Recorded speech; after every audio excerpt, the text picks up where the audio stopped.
So Brock, question for you. An absolute beginner is here. They're watching.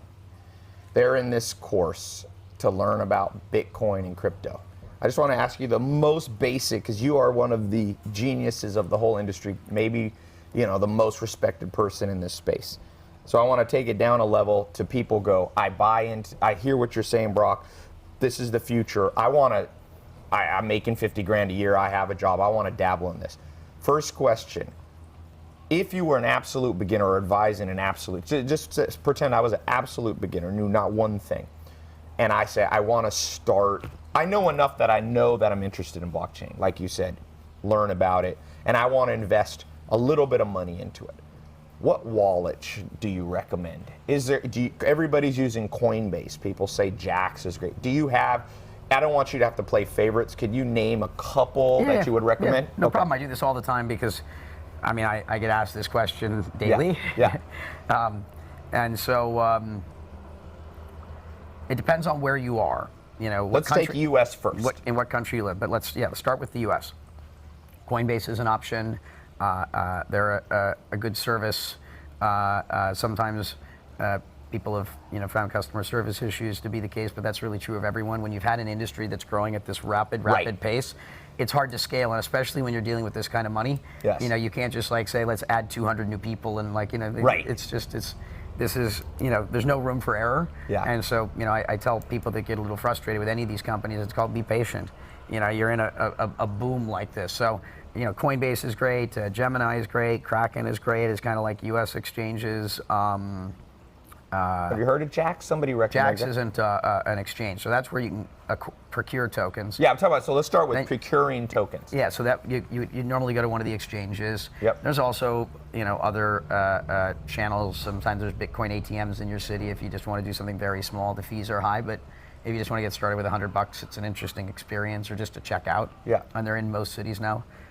So the wallet you would recommend opening up first is Coinbase. Well, those are the exchanges. Yep. Don't think of them as wallets so much. These are places where you can buy your coins. Yep. You can store your coins there. Coinbase is more that.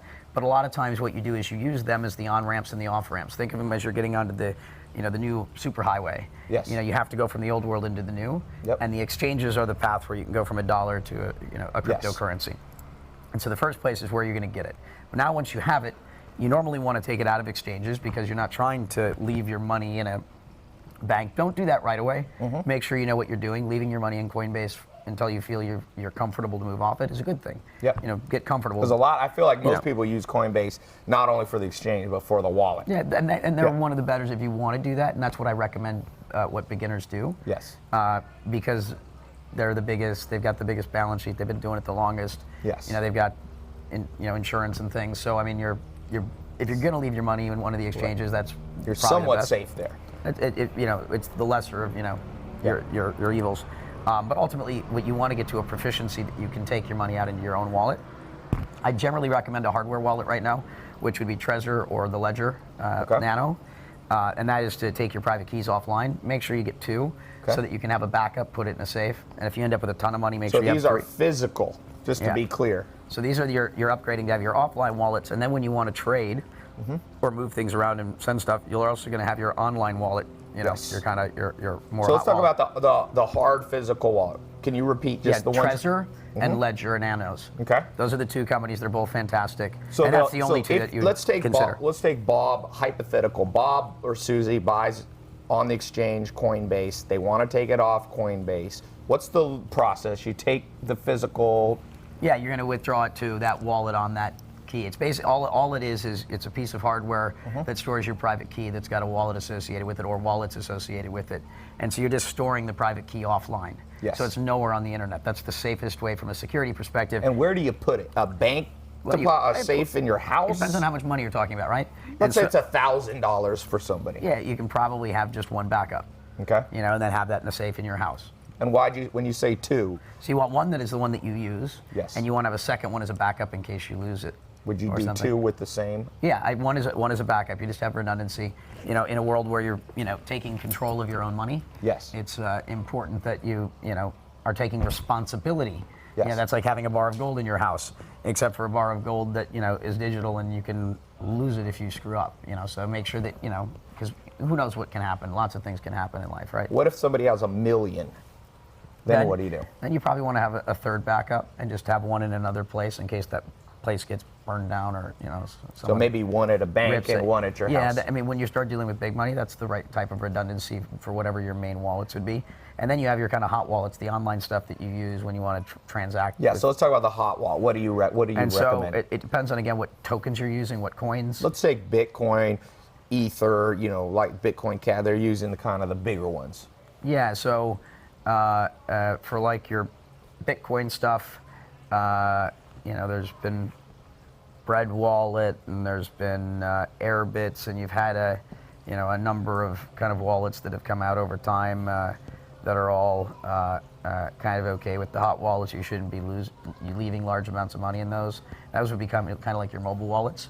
Then for your web wallets, and Jax for all your other coins. Actually, you might be better off just using Jax. Yeah. For as much as you can for your mobile wallet, and then for your web wallet, yeah, you can. And can you differentiate for people listening, mobile wallet versus web wallet? Yeah, I mean, some things are better designed for mobile. Some things are. Your phone. So your phone is less secure than your computer and these types of things, or your computer is less secure depending upon what they're doing, how they've developed it. Security is, kind of, one of the main things that everyone needs to be mindful in this area, and that's why you don't leave large amounts of money in devices and wallets and things that could be accessed if someone stole your identity or someone got your hardware, and so that's why you leave the large sums offline. So the large sums offline, and then do you transfer the large sums then, and you're putting them in? Yeah, imagine you have your own vault, and so okay, I only need $10,000 right now, or $50,000 worth of stuff, or $500 worth, and then the rest, it's whatever it is that your needs are, and then some of the other web wallets, Ether Wallet, Exodus. There's a few. You think Jax can work for both? For Bitcoin, if you have large amounts of money, BitGo. BitGo for large amounts of money is absolutely what I'd use for a web wallet, and with that you can even, I think, forego some of that redundancy. I mean, the BitGo wallet's pretty phenomenal too. Yeah. And there's other stuff out there. I'm sure I didn't include everyone, and to anyone I didn't mention, I'm sorry. It's not that I don't love you. No. I love everyone in this business that's working, from a place of good intention. Someone that's here to try and make good things happen, and good people do make mistakes. And understand when you make mistakes, it's really costly for people. So do your best work.